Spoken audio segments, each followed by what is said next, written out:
We kind of have three different styles here. This one up front here is a toboggan sled, and you'll notice it doesn't have any any edges on it.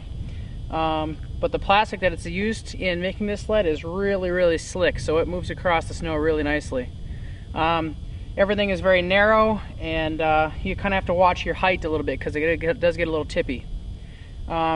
This sled is pulled with a rope and a strap that you can either go around the waist or over your shoulders, so you can kind of decide on what is most comfortable for you. This sled back here is also a toboggan style, but it's got a bag built into the sled, so that you just throw all your stuff into this huge bag and then cinch up the top of it, and it holds everything in place, which is really nice. And this one uses a PVC pipe system, and this is really nice when you're going across flat spots like lakes and rivers, because when you step, it comes with you. You don't have any of that problem where when you take a step, the sled kind of catches up to you and then you kind of have some jerking motion. This is really nice for that. But if you're doing any bushwhacking, this gets to be a problem because it gets caught up on all kinds of branches and trees and things, and so it can be a little bit frustrating when you're going through some thick brush. And this last sled over here is a little bit shorter than the other two, but it is also wider, so it's a little bit more stable when you're on some side hills. And since it's shorter, it's able to make tighter turns, which is nice. I know when we were bushwhacking the other night, this sled was able to make it around some of those corners, whereas the longer ones had some more difficulties. But these are kind of what we're running with today, and they've been working well for us this weekend. We're going to hit the trail.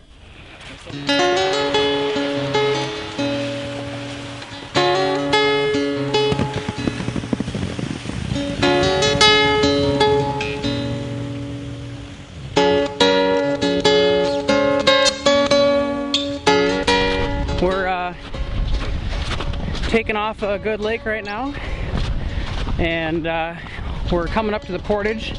That's going to take us from Good Lake into Hula Lake, and then we'll move off of there into Wood Lake. So we're moving right along.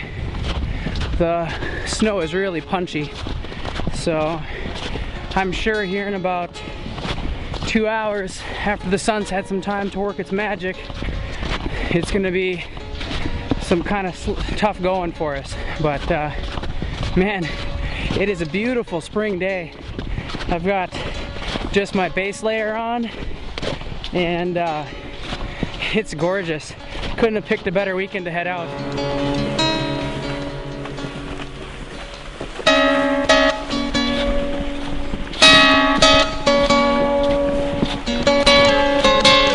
This portage out of Good Lake into Hulu is just a steady uphill climb for a long ways. Now's when our traditional snowshoes are not the best thing to have because they don't grip very well on the hills. Those smaller snowshoes that have the teeth in the bottom are really good for heading up inclines like this. So I'm going to struggle a little bit here with the weight of the sled pulling back on me and just my shoes slipping a little bit. But looks like we got a squirrel excited here. I'm gonna keep on moving. We just dropped down onto Hula Lake here, and the last time we came through here it was the middle of the night, so we didn't see basically anything. It's a really pretty lake with some islands out in the middle of it. I bet when the lake is open and you're canoeing around through here, it's just gorgeous. Looks like there's a bed of cattails along the edge of the lake here, and we've just got a little short bit of hiking across the lake here, and we'll be at our next portage that's going to drop us into Wood Lake. We'll see you on down the trail. When we came in, we noticed a bunch of wolf tracks on the lakes, and last night I woke up in the middle of the night and heard a bunch of wolves howling off in the distance. Sounded relatively close though. I don't know if it was on Hula Lake here or in on Good Lake where we were at, but it sounded pretty close. When we came off the portage here into Hula Lake, we did notice quite a few tracks heading towards the portage, so very well could have been them skipping on through in the middle of the night, making some noise.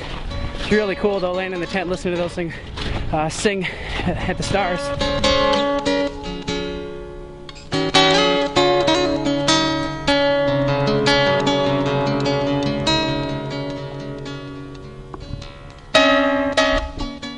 This is a prime example of what you want to be careful of when you're walking across ice that has a river flowing into it.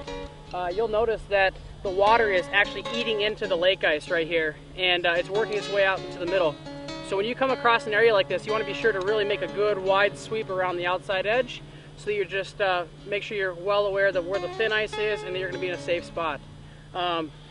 It's interesting, you know, when we came through here in the nighttime, we could hear the water running, and we could kind of tell that there was some open water there, but we weren't sure exactly where it was, so we made a big arc. And it looks like a few people have been through here since then, and it seems like everybody that's been through has made an even wider and wider and wider arc around the outside of this river washing into here. And it just goes to show you that it's really, really important to make sure you make a wide swath when going around where rivers come into lakes. We're working our way across Wood Lake right now. We decided to go around the long point here instead of trying to bushwhack our way across where we thought that portage was on the way in. Wood Lake's pretty big. We ran into another group of campers here, and looks like they're out doing a little fishing, but we're moving right along.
We're still working our way across Wood Lake right now.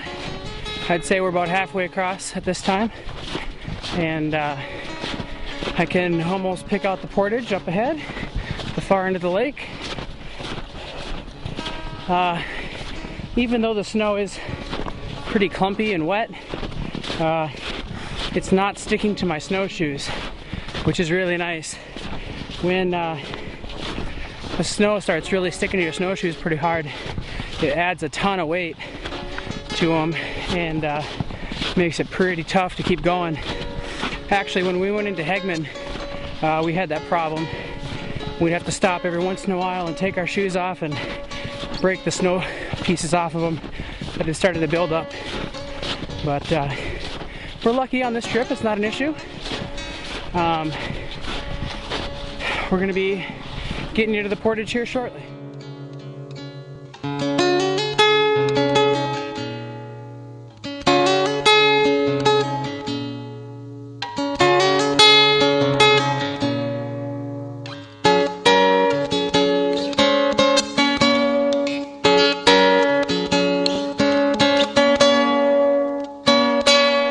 Okay, well, we're off Wood Lake now, and we're on to the final portage that's going to get us back into the entry point. It's really hilly, and we're a little tired out after snowshoeing all day, so we're going to turn off the camera and struggle our way up through these hills. I might flip it on every once in a while just to give you a glimpse of what it looks like through the portage and with a little more daylight, but we're on our way out.